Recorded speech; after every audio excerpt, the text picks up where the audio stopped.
राधे राधे दोस्तों। मैं सारिका राधा गौरी चैनल पर आप सभी का स्वागत करती हूँ।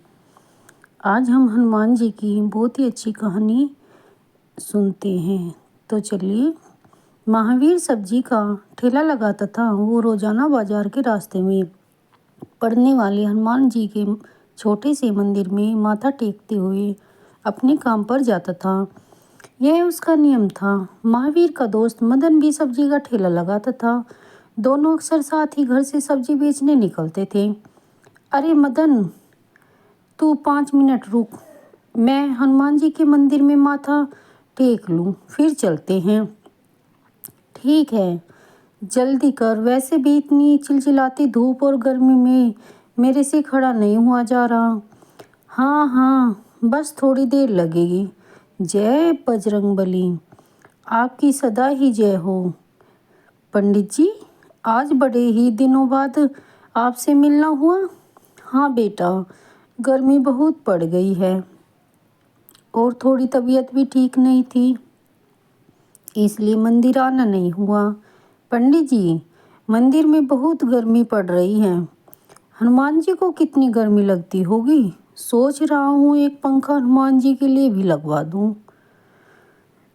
तू सच, ठंडी ठंडी हवा हनुमान जी पर पड़ेगी तो उन्हें कितना आनंद आएगा और भक्त भी प्रसन्न रहेंगे।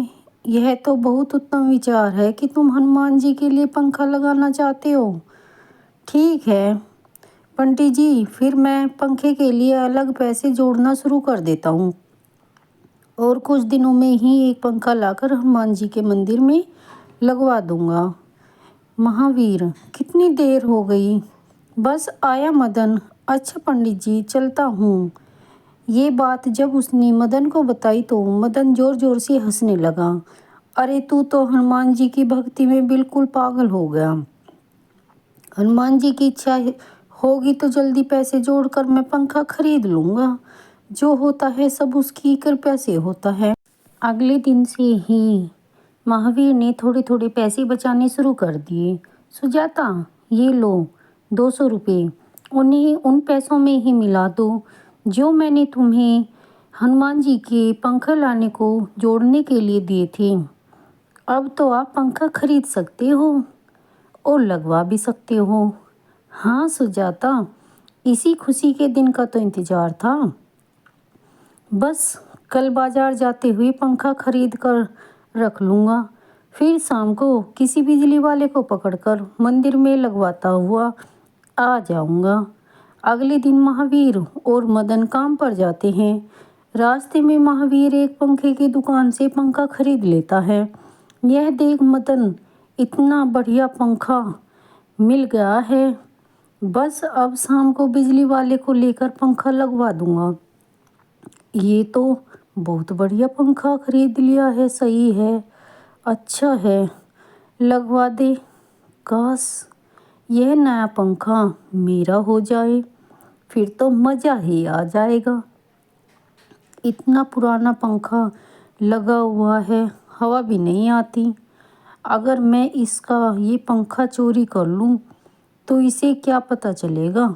बोल दूँगा, कोई उठा कर ले गया। महावीर सामने बिजली की दुकान पर बिजली वाले को साथ चलने के लिए लेने जाता है। मदन, जरा मेरा थैले का ख्याल रखना, उस पर पंखा रखा हुआ है। मैं बिजली वाले को बोल दूँ, मेरे पहुँचने से पहले वो मंदिर तक पहुँच जाएगा। हाँ ठीक है, ध्यान रखूँगा, पर जल्दी आना।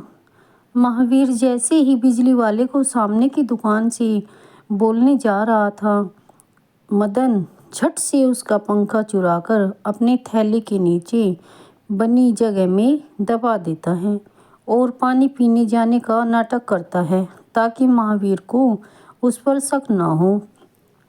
अरे पंखा कहाँ गया? अभी मैं थैले पर ही तो रख कर गया था।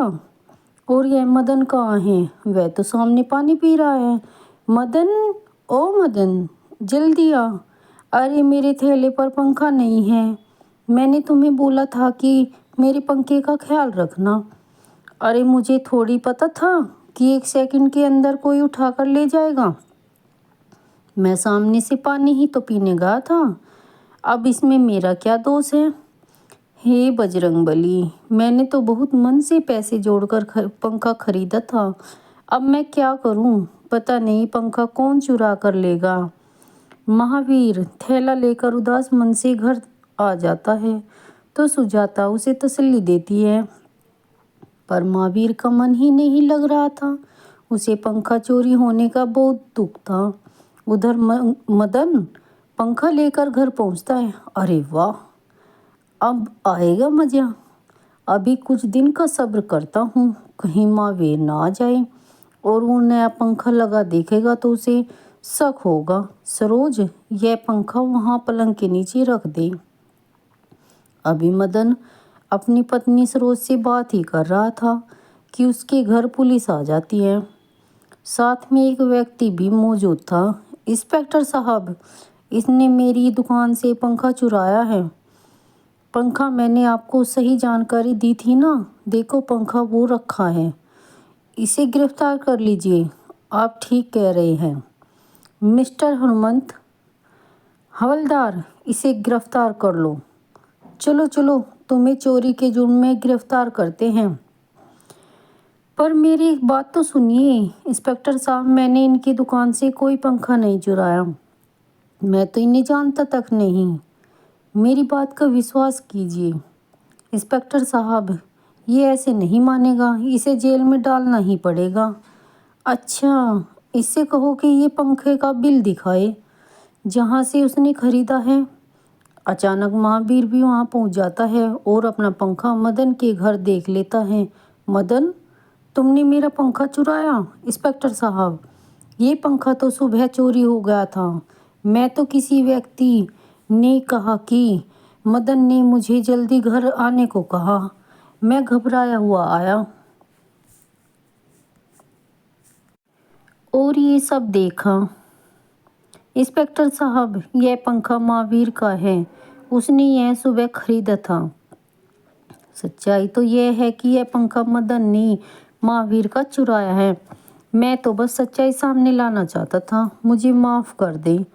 महावीर, मुझसे गलती हो गई, मुझे जेल नहीं जाना।